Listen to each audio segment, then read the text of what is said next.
Hi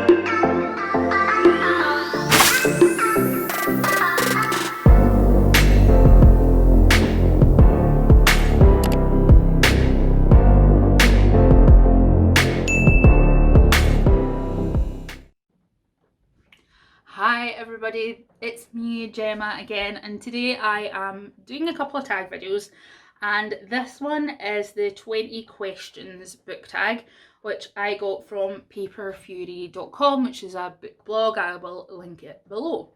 Now the first question is, how many books are too many for a series? And I honestly think there is no limit. I like books that take time to develop their characters. Maybe they have very complicated plots.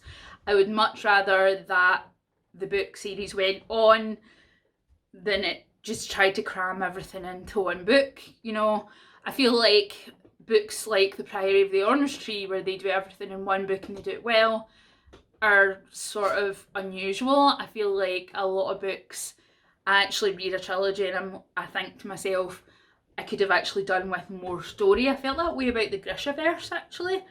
So yeah, I don't think there is too many. I don't think there's a limit. It just depends on the author, their style, all that kind of stuff. So how do you feel about cliffhangers? I do love a cliffhanger, especially if it's an author that I know will actually finish the series.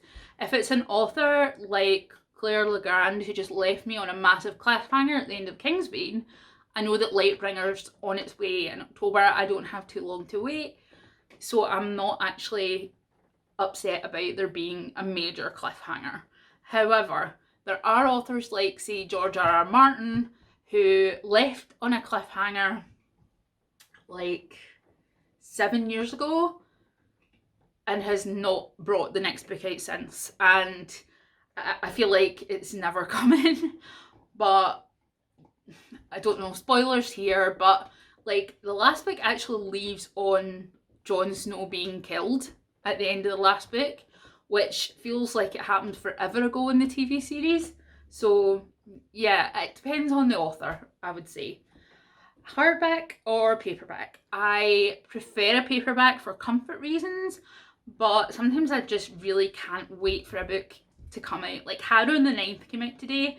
Am I going to wait for it to be out in paperback? No, I can't wait that long to read it.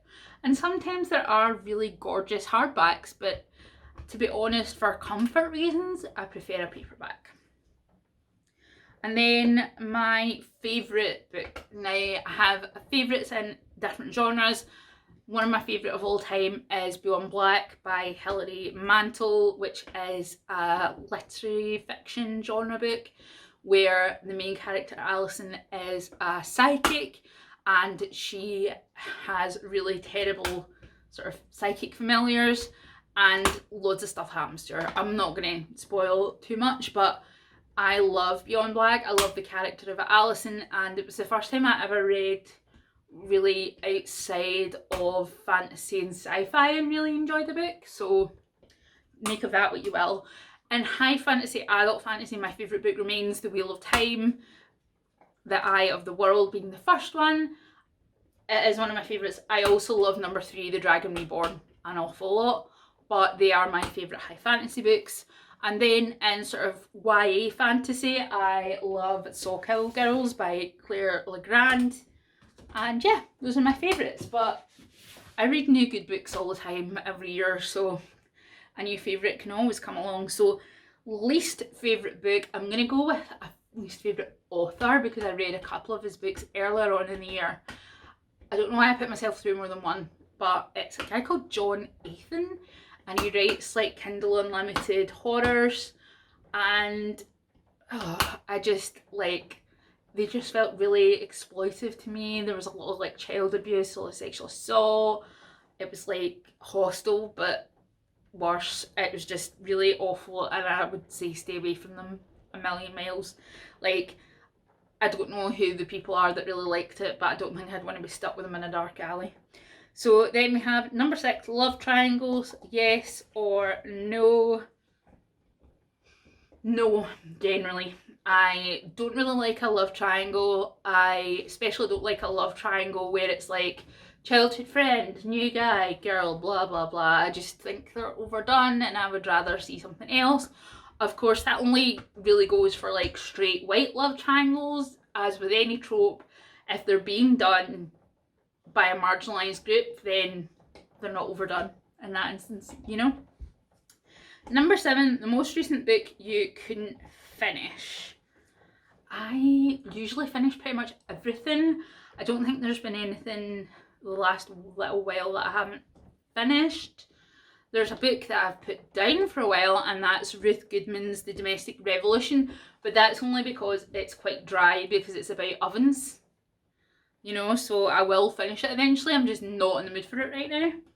And then a book you're currently reading. I am currently reading a book about Hürrem Sultan, who was a sultana of the Ottoman Empire, and she was originally a slave, and then she kind of caught the eye of the Sultan, and then blah blah blah. Really interesting life story.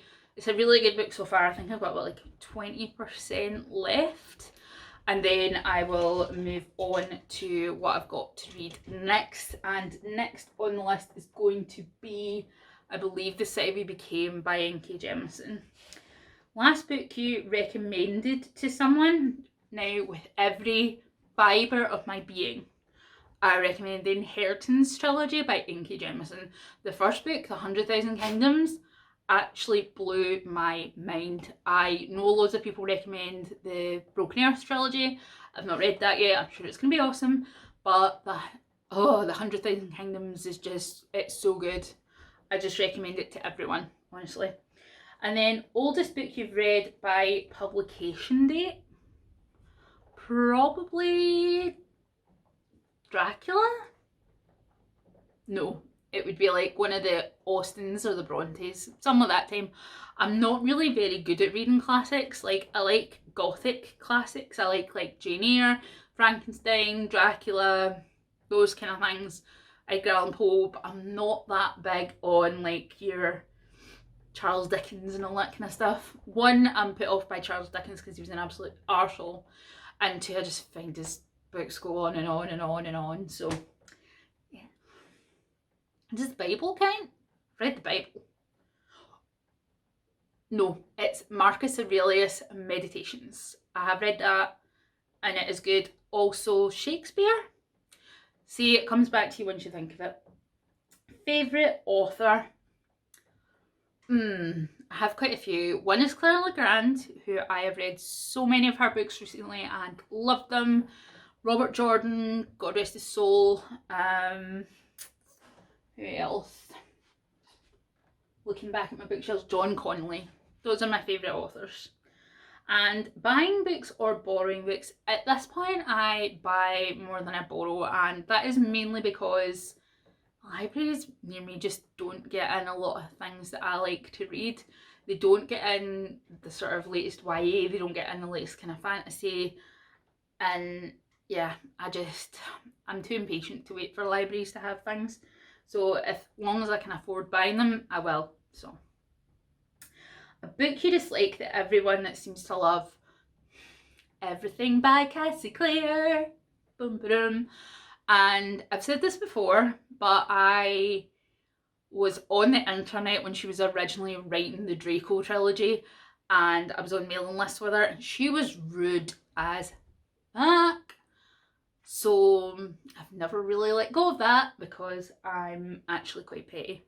And also I didn't even enjoy the Draco trilogy. I didn't like that either, and everyone else was like wetting themselves over it. So yeah, no. Bookmarks or dog ears? Dog ears and bookmarks. No, just bookmarks. I don't really dog ear things. If I don't have a bookmark, I just shove a receipt in. If I don't have that, I just close the book. Sometimes I am guilty though of turning books like upside down, like breaking the spine. I'm guilty of that. Book you can always reread. The Eye of the World, Wheel of Time. I have reread it so many times. Also David Eddings' books. I've reread the Pawn Prophecy and the other ones in the Bulgarians a million times.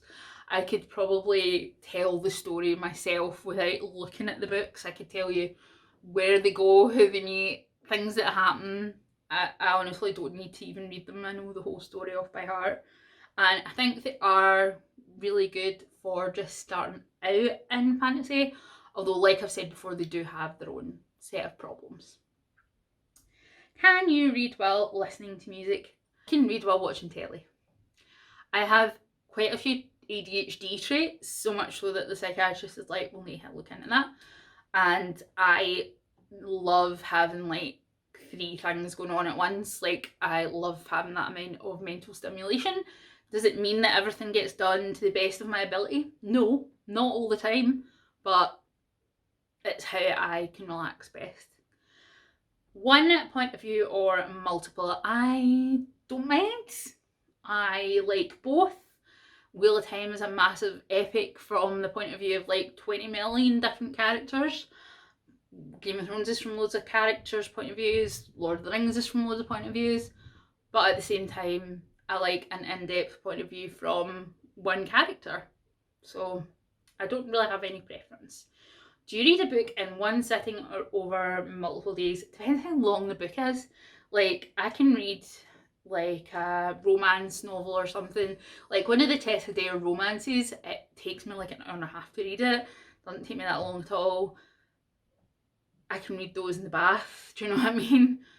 So one sitting there, but there are other books that either because I don't have time or I need to go and do something, I'll take more than one sitting, but I can read even bigger books in one sitting if I've got the time.